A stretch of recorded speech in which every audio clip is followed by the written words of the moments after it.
ونؤمن به ونتوكل عليه ونعوذ بالله من شرور أنفسنا ومن سيئات أعمالنا من يهده الله فلا مضل له ومن يضلل فلا هادي له ونشهد أن لا إله إلا الله وحده لا شريك له ونشهد أن سيدنا ومولانا محمدا عبده ورسوله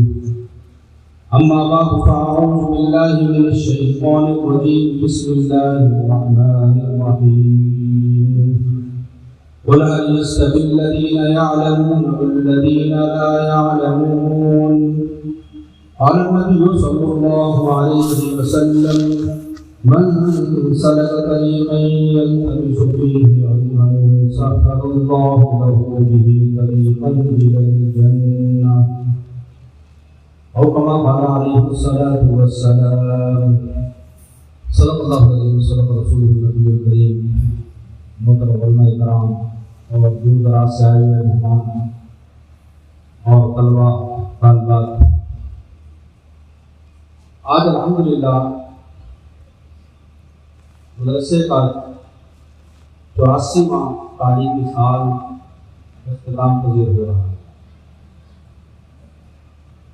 عمل میں جس طرح حسن ابتدا ہوا کرتا ہے، اسی طرح اس کا حسن اختتام بھی مقصود ہے۔ جب بچہ پیدا ہوتا ہے تو اس کے کان میں آذان اور اقامت کہی جاتی ہے کہ وہ دنیا میں آیا، زیادہ حکم ہے کہ دائیں کان میں آذان اور بائیں میں اقامت کی جائے تاکہ اس کا حسن افتتاح ہو جائے۔ جب حسن افتتاح ہوگا تو اس کا انجام اور نتیجہ اور اس کا اختتام بھی اچھا ہوگا۔ دن کے آغاز پر مسرور دعاؤں کا حکم ہے تاکہ دن اچھا ہو، آغاز اس کا اچھا ہو، اور دن ختم ہونے پر مسرور دعائیں سرکار دو عالم صلی اللہ علیہ وسلم نے فرمائی تاکہ آپ کا اختتام، اس دن کا اختتام بھی بھلا اور اچھا ہو۔ تو عمل میں جس طرح حسن ابتدا اور حسن اختتام مقصود ہے، اسی طرح حسن انتہا اور حسن اختتام بھی مقصود ہے۔ الحمدللہ والد صاحب کی برکت سے یہ رونقیں اور بہاریں ہیں جو آپ حضرات دیکھ رہے ہیں، ان کی قربانیوں کی برکت سے آج یہاں ہم جمع ہیں اور ایک بہت بڑا اجتماع یہاں پر ہے، اور الحمدللہ کثیر تعداد میں طلبہ اور طالبات فارغ التحصیل ہو رہے ہیں۔ یہ بھی مبارکباد کو مستحق ان کے والدین، عزیز و اقارب، ان سے محبت کرنے والے، چاہنے والے بھی، اور وہ اساتذہ کرام اور مدرسے والے اس لیے معذرت کے ساتھ میں مبارکباد کو مستحق ہیں۔ دوستو یاد رکھو، مدارس دینیہ فرشتوں کے نزول کا ذریعہ ہوا کرتے ہیں۔ ان مدارس میں ان طلبہ کی برکت سے فرشتوں کا نزول ہوتا ہے۔ ابن قیس رحمۃ اللہ فرماتے ہیں کہ میں حضرت ابو درداء کے پاس بیٹھا تھا دمشق میں، ایک مسافر آیا، بڑا لمبا سفر کر کے وہ آیا، اس کی حالت سے معلوم ہو بڑا طویل سفر اس نے کیا ہے۔ آپ کی مجلس میں آیا اور کہا کہ میں دمشق صرف ایک حدیث آپ سے لینے کے لیے آیا ہوں جو آپ نے طلب علم کی فضیلت میں بیان فرمائی۔ کوئی غرض نہیں، کوئی مقصد نہیں، کسی سے ملنا جلنا نہیں، کوئی تجارت مقصد نہیں، کوئی سیر و تفریح نہیں، صرف رسول اللہ صلی اللہ علیہ وسلم کی ایک حدیث آپ سے میں لینے کے لیے آیا ہوں جو آپ سرکار دو عالم صلی اللہ علیہ وسلم سے روایت کرتے ہیں۔ جو طلب علم میں ہے تو حضرت ابو درداء نے حدیث بیان کرنی شروع کی۔ قال قال رسول اللہ صلی اللہ علیہ وسلم من سلک طریقا یلتمس فیہ علما سہل اللہ لہ بہ طریقا الی الجنہ۔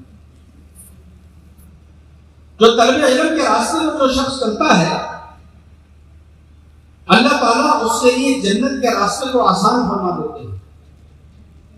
اور فرمایا کہ جو طالب علم ہے، جو علم کو اور دین کو طلب کرتا ہے، فرمایا کہ فرشتے اپنے نورانی پر اس کے قدموں کے نیچے بچھاتے ہیں جو رہے۔ چونٹیاں بلوں کے اندر، سمندروں میں مچھلیاں اور مخلوق جنگلوں میں اندر چرند اور پرند ان کے لیے دعائیں کرتی ہیں۔ اتنی فضیلت ہے طلب علم کی۔ بعض مفسرین فرماتے ہیں کہ دیکھو جو ایک حدیث کو طلب کرنے کے لیے بھی آئے اس کو بھی یہ فضیلت حاصل ہے، کیونکہ حضرت ابو درداء کے پاس صرف ایک شخص ایک حدیث لینے کے لیے آیا تھا جو دو طلب علم کی فضیلت کے اندر ہے۔ تو جب وہ آیا اور آپ نے یہ حدیث بیان فرمائی، ان کو یہ حدیث دی کہ جو ہے اس راستے پر چلتا ہے جس میں علم کی طلب اس کے پاس ہوتی ہے، علم کی طلب رکھتا ہے، تھوڑی ہو یا زیادہ ہو، فرمایا کہ وہ راستہ اس کے لیے جنت کا راستہ ہوتا ہے، اور فرشتے اپنے نورانی پر اس کے قدموں کے نیچے بچھاتے ہیں۔ تو آج بالکل اسی شخص کی طرح آپ حضرات کی ایک حدیث لینے کے لیے آئے، ایک حدیث امام بخاری رحمۃ اللہ علیہ ایک حدیث سننے کے لیے آئے۔ جیسے حضرت ابو درداء کے پاس وہ دمشق میں شخص میلوں میل ہزاروں میل کا فاصلہ طے کر کے پہنچا تھا، آپ بھی دور دراز سے آئے، کسی نے 1000 میل کیے، کوئی بیرون ممالک سے بھی آئے، دوسرے صوبوں سے آنے والے۔ اور یاد رکھیں عجیب بات ہے، اگر کسی کے لیے ایک سرخ قالین بچھا دیا جائے کسی کے اعزاز میں، وہ بھولے نہیں سماتا کہ میرے لیے سرخ قالین بچھایا گیا، حالانکہ اس سرخ قالین کو چند میٹر پر بچھایا جاتا ہے، کسی کے لیے 1 کلومیٹر بھی شاید قالین نہ بچھایا جاتا ہو، لیکن